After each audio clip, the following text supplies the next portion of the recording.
يا أيها الذين آمنوا لا تتخذوا اليهود والنصارى أولياء بعضهم أولياء بعض ومن يتولهم منكم فإنه منهم إن الله لا يهدي القوم الظالمين فترى الذين في قلوبهم مرض يسارعون فيهم يقولون نخشى أن تصيبنا دائرة فعسى الله أن يأتي بالفتح أو أمر من عنده فيصبحوا على ما أسروا في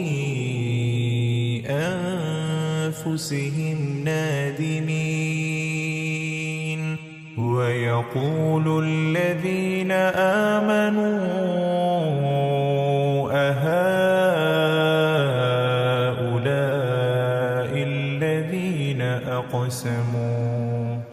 أهؤلاء الذين أقسموا بالله جهد أيمانهم إنهم لمعكم حبطت أعمالهم فأصبحوا خاسرين يا أيها الذين آمنوا من يرتد منكم عن دينه فسوف يأتي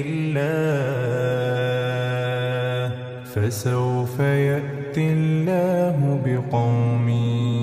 يحبهم ويحبونه أذلة على المؤمنين أعزة على الكافرين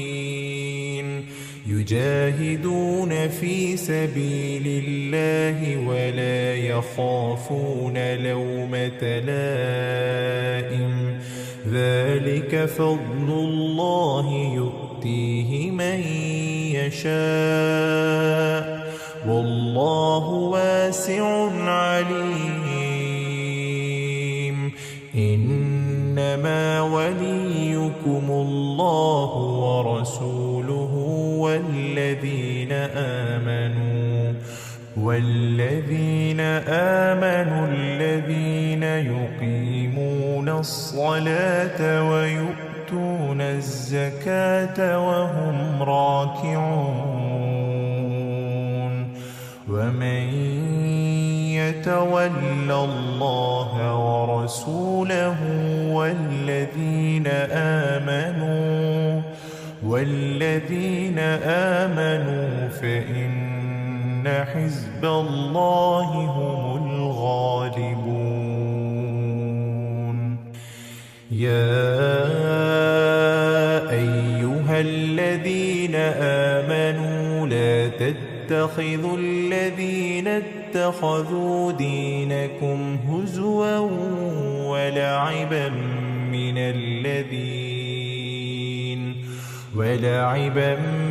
الذين أوتوا الكتاب من قبلكم والكفار أولياء واتقوا الله إن كنتم مؤمنين وإذا ناديتم إلى الصلاة اتخذوها هزوا ولعبا ذلك بأنهم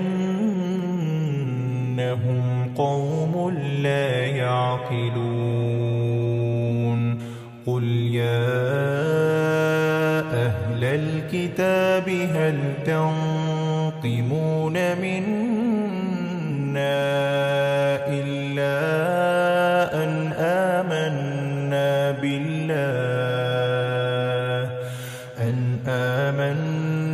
بالله وما أنزل إلينا وما أنزل من قبل وأن أكثركم فاسقون قل هل أنبئكم بشر من ذلك مثوبة عند الله من لعنه الله وغضب عليه وجعل منهم القردة والخنازير وعبد الطاغوت أولئك شر مكانا وأضل عن سواء السبيل وإذا جاءوكم قالوا آمنا وقد دخلوا بالكفر وهم قد خرجوا به والله أعلم بما كانوا يكتمون وترى كثيرا منهم يسارعون في الإثم والعدوان وأكلهم السحت لبئس ما كانوا يعملون لولا ينهاهم الربانيون والأحبار عن قولهم الإثم وأكلهم السحت لبئس ما كانوا يصنعون وقالت اليهود يد الله مغلولة غلت أيديهم ولعنوا بما قالوا بل يداه مبسوطتان ينفق كيف يشاء وليزيدن كثيرا منهم ما أنزل إليك من ربك طغيانا وكفرا وألقينا بينهم العداوة والبغضاء إلى يوم القيامة كلما أوقدوا نارا للحرب أطفأها الله ويسعون في الأرض فسادا والله لا يحب المفسدين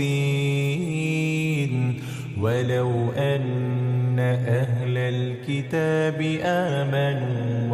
واتقوا لكفرنا عنهم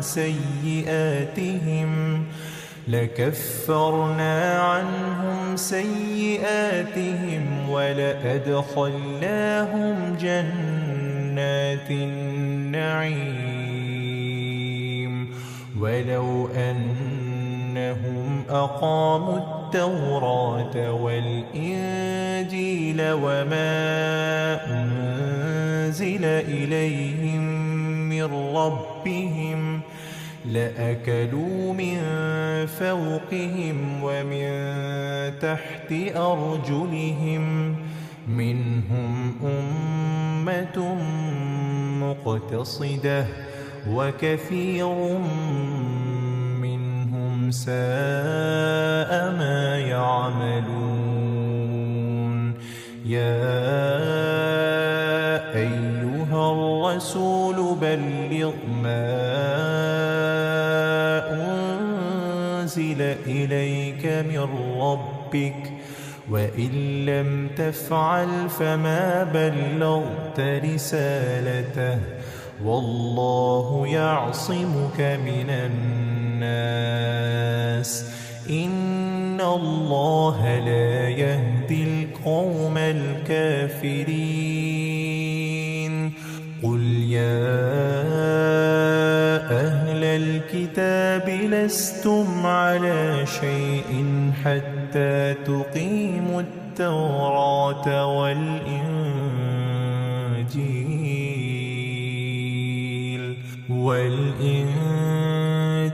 وما أنزل إليكم من ربكم وليزيدن كثيرا منهم ما أنزل إليك من ربك طغيانا وكفرا فلا تأس على القوم الكافرين إن الذين آمنوا والذين هادوا والصابئون والنصارى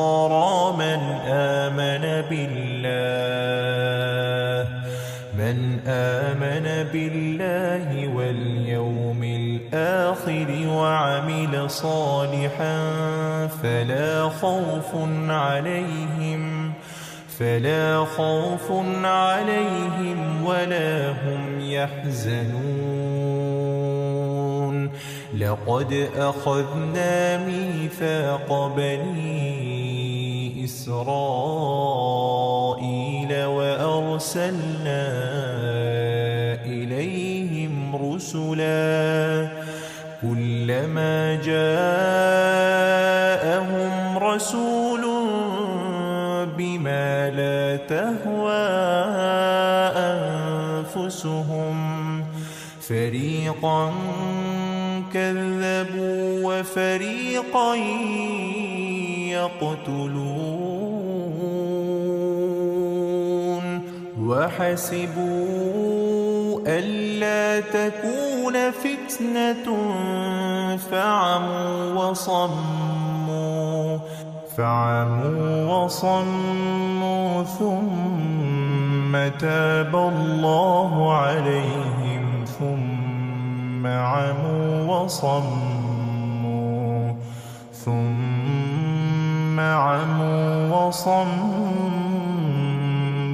كثير منهم والله بصير بما يعملون لقد كفر الذين قالوا إن الله هو المسيح ابن مريم وقال المسيح يا بني إسرائيل اعبدوا الله ربي وربكم إنه من يشرك بالله فقد حرم الله عليه الجنة ومأواه النار وما للظالمين من أنصار لقد كفر الذين قالوا إن الله ثالث ثلاثة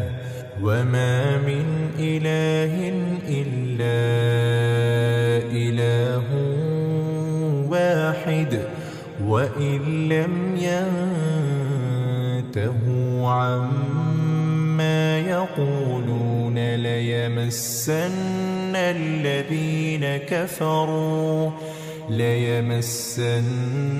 الذين كفروا منهم عذاب أليم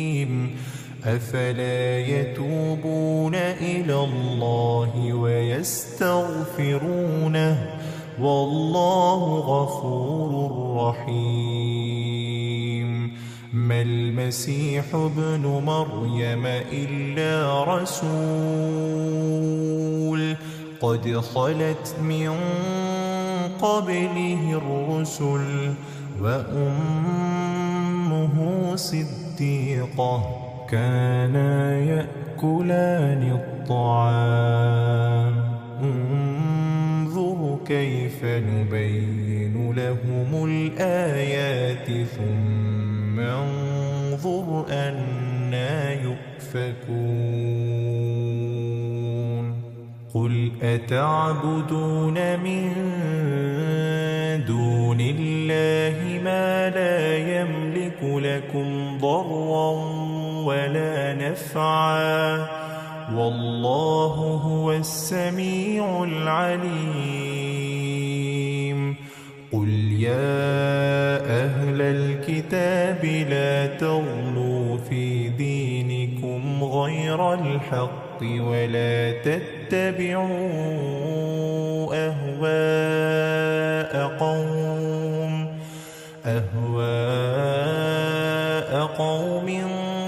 قد ضلوا من قبل وأضلوا كثيرا وضلوا عن سواء السبيل لعن الذين كفروا من بني إسرائيل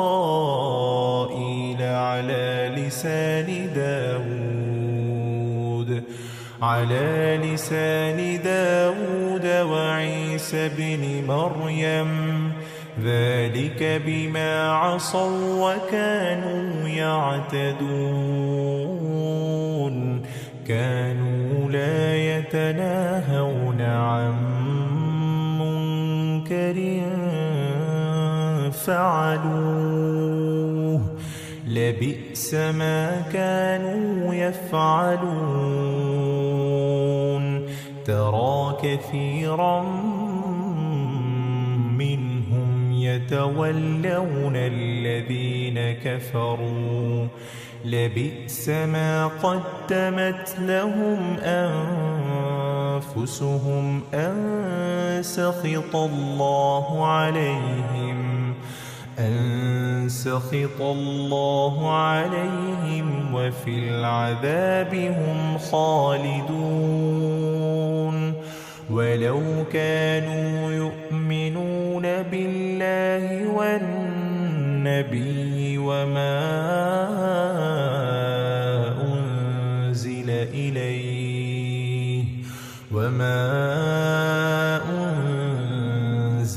إليه ما اتخذوهم أولياء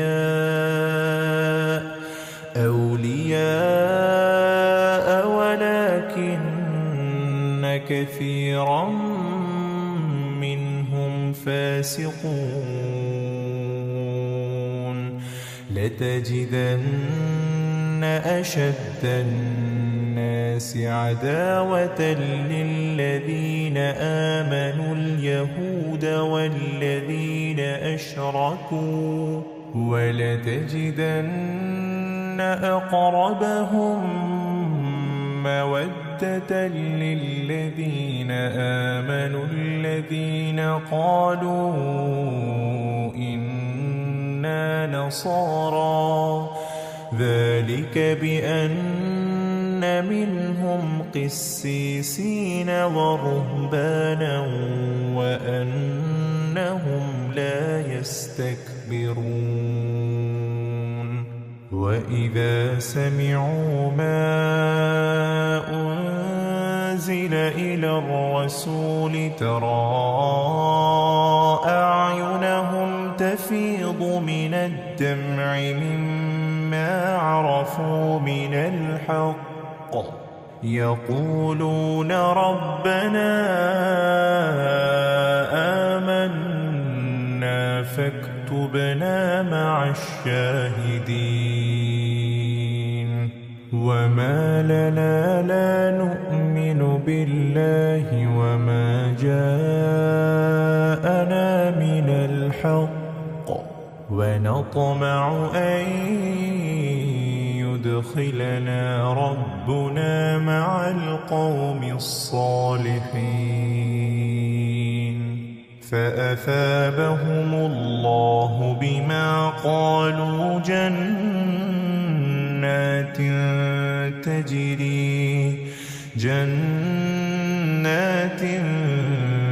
تجري من تحتها الأنهار خالدين فيها وذلك جزاء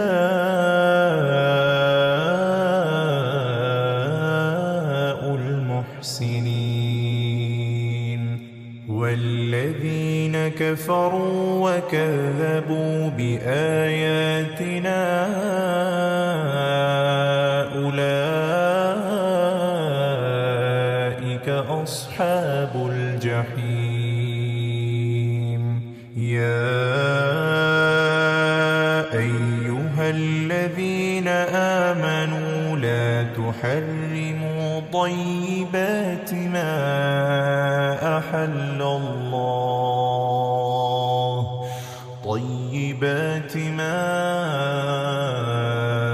أحل الله لكم ولا تعتدوا إن الله لا يحب المعتدين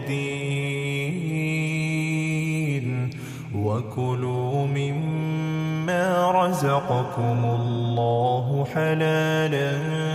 طيبا واتقوا الله الذي أنتم به مؤمنون لا يؤاخذكم الله باللغو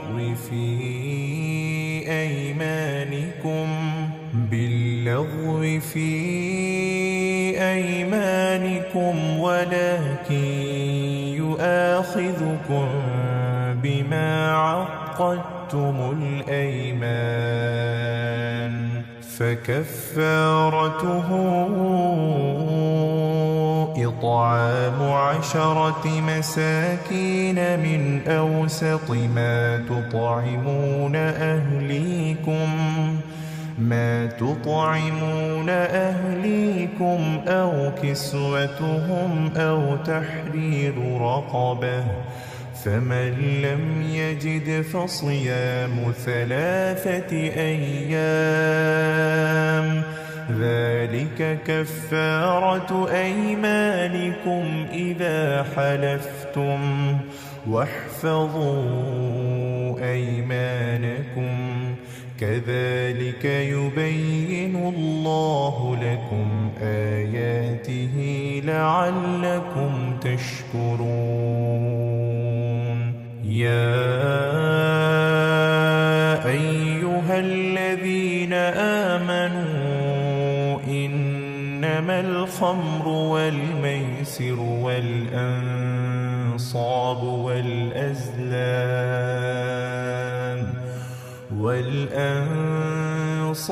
والأزلام رجس من عمل الشيطان فاجتنبوه لعلكم تفلحون إنما يريد الشيطان أن يوقع بينكم العداوة والبغضاء في الخمر والميسر ويصدكم عن ذكر الله وعن الصلاة فهل أنتم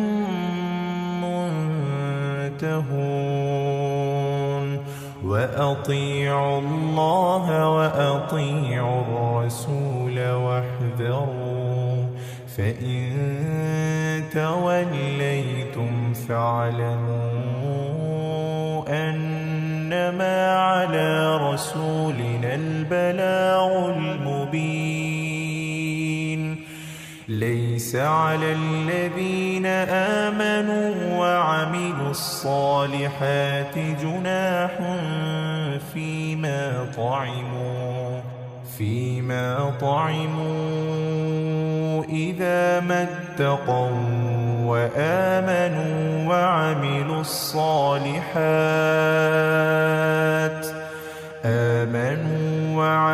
الصالحات ثم اتقوا وآمنوا ثم اتقوا وأحسنوا والله يحب المحسنين. يا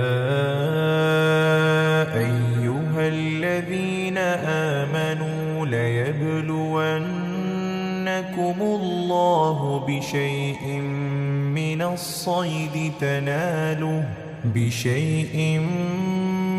الصيد تناله أيديكم ورماحكم ليعلم الله من يخافه بالغيب، فمن اعتدى بعد ذلك فله عذاب أليم. يا أيها الذين آمنوا لا تقتلوا الصيد وأنتم حرم، ومن قتله منكم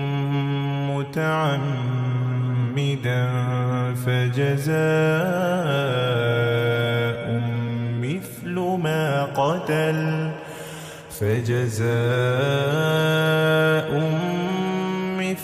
ما قتل من النعم يحكم به ذوى عدل منكم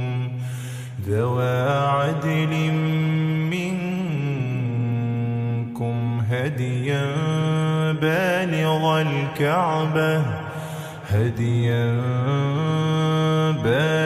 الكعبة أو كفارة طعام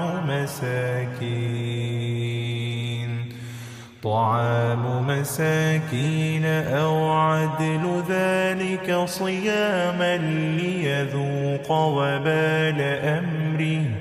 عفى الله عما سلف ومن عاد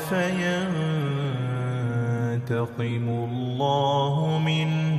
والله عزيز ذو انتقام. أحل لكم صيد البحر وطعامه متاعا لكم وللسيارة، وحرم عليكم صيد البر ما دمتم حرما، واتقوا الله الذي إليه تحشرون. جعل الله الكعبة البيت الحرام قياما للناس والشهر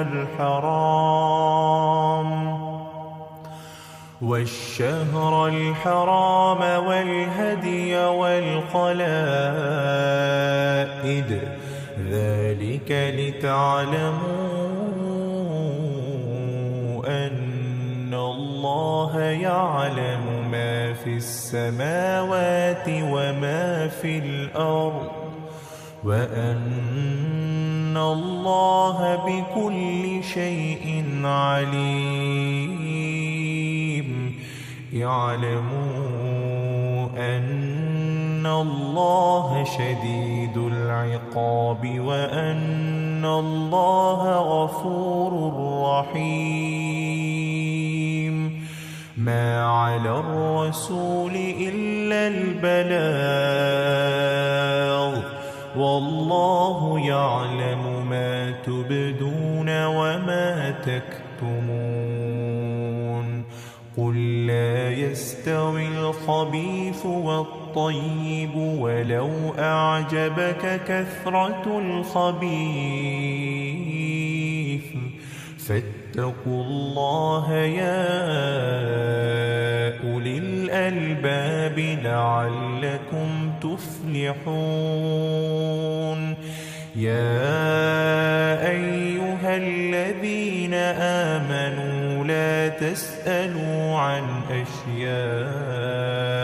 إن تبد لكم تسؤكم وإن تسألوا عنها حين ينزل القرآن تبد لكم عفى الله عنها والله غفور حليم. قد سألها قوم من قبلكم ثم أصبحوا بها كافرين. ما جعل الله من بحيرة ولا سائبة ولا وصيلة ولا حام ولكن الذين كفروا يفترون على الله الكذب وأكثرهم لا يعقلون. وإذا قيل لهم تعالوا إلى ما أنزل الله وإلى الرسول قالوا حسبنا ما وجدنا عليه آباءنا أولو كان آباؤهم لا يعلمون شيئا ولا يهتدون. يا أيها الذين آمنوا عليكم أنفسكم لا يضركم من ضل إذا اهتديتم إلى الله مرجعكم جميعا فينبئكم بما كنتم تعملون. يا أيها الذين آمنوا شهادة بينكم إذا حضر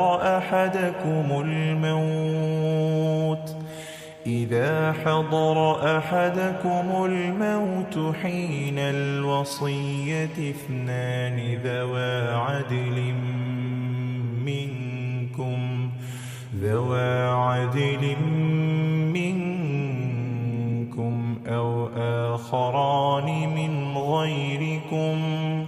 أو آخران من غيركم إن أنتم ضربتم في الأرض فأصابتكم مصيبة الموت تحبسونها من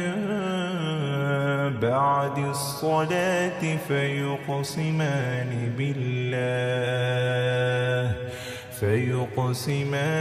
بالله إن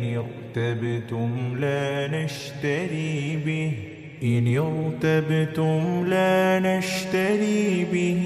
ثمنا ولو كان ذا قربى ولا نكتم شهادة الله إنا إذا لمن الآثمين. فإن عثر على أنهما استحقا إثما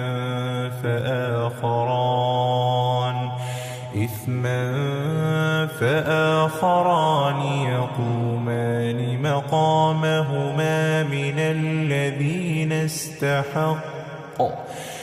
الذين استحق عليهم الأوليان فيقسمان بالله بالله لشهادتنا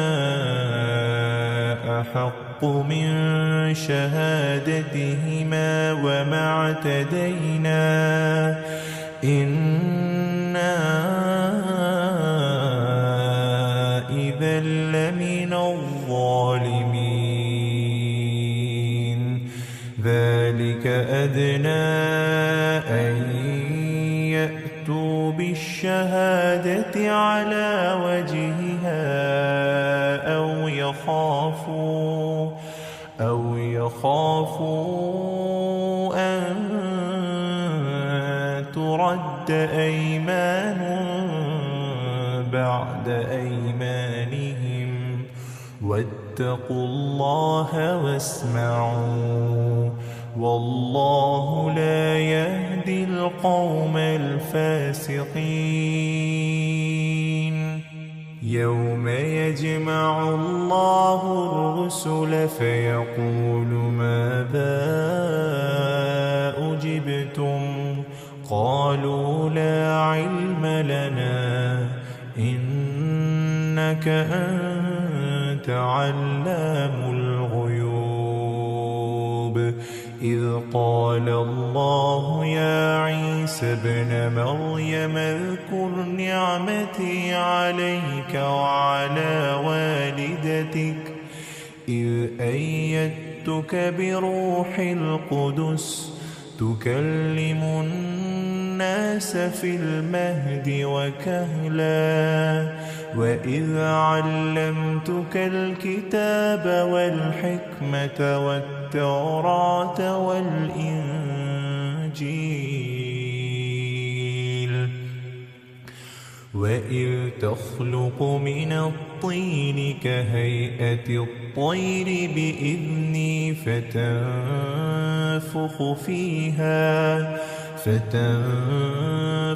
فيها فتكون طيرا بإذني وتبرئ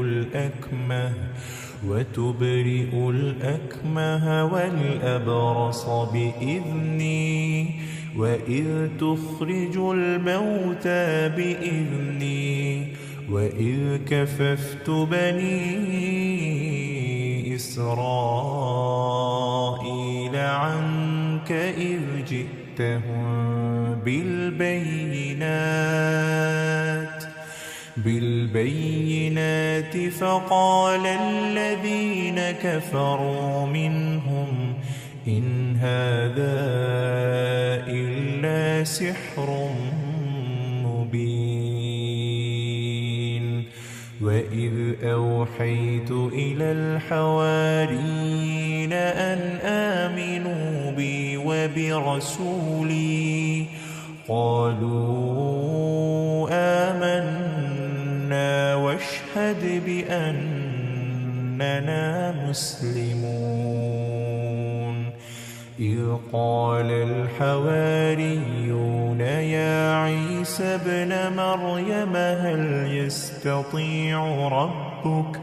هل يستطيع ربك أن ينزل علينا مائدة من السماء قال اتقوا الله إن كنتم مؤمنين قالوا نريد أن نأكل منها وتطمئن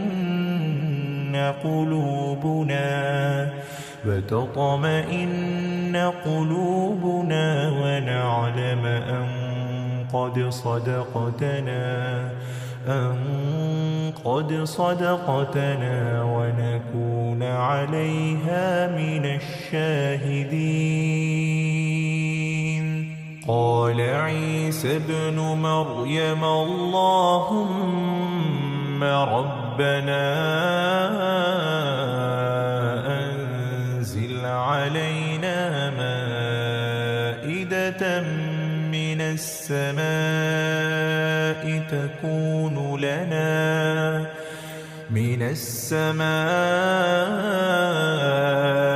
تكون لنا عيدا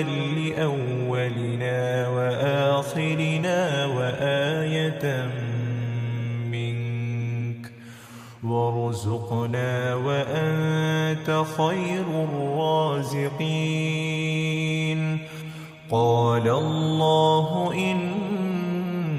إني منزلها عليكم فمن يكفر بعد منكم فإني أعذبه عذابا لا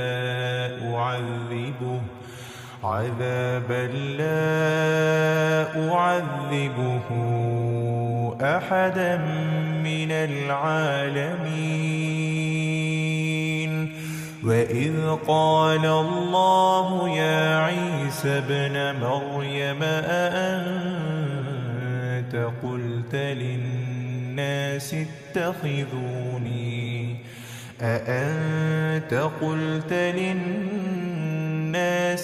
اتخذوني وأمي إلهين من دون الله قال سبحانك ما يكون لي أن أقول ما ليس لي بحق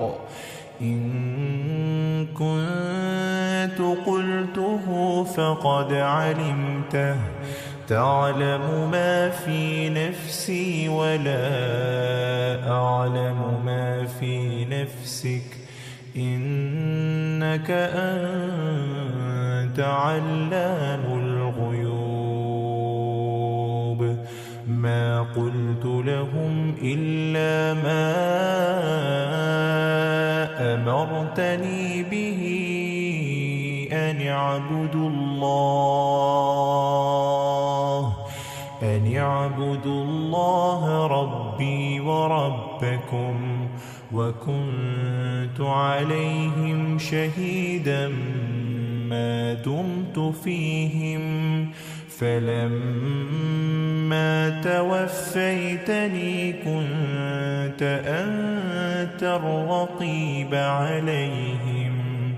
وأنت على كل شيء شهيد. إن تعذبهم فإنهم عبادك وإن تغفر لهم فإنك أنت العزيز الحكيم. قال الله هذا يوم ينفع الصادقين صدقهم لهم جنات تجري من تحتها الأنهار خالدين فيها أبدا رضي الله عنهم ورضوا عنه ذلك الفوز العظيم. ولله ملك السماوات والأرض وما فيهن وهو على كل شيء قدير.